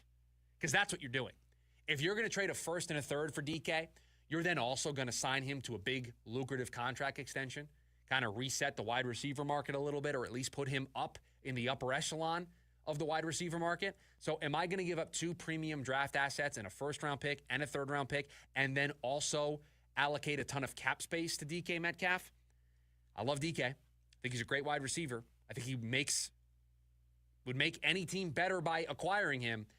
I'm just not interested in that hefty price tag, not right now. So you can ask for that, Seattle.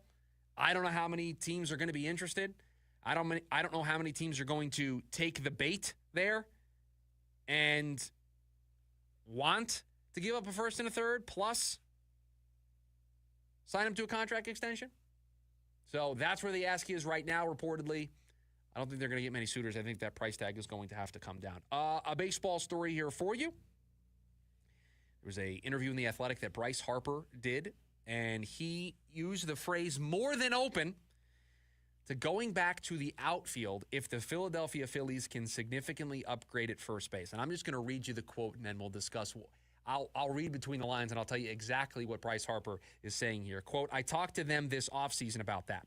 Just in case a guy was available at first that we needed to get, I'd be more than open to it. If we had a guy like that who was going to change our lineup or change the demeanor of our team, they like me at first base, but I'd go out there to have a guy who was going to play first base and hit 35 or 40 home runs.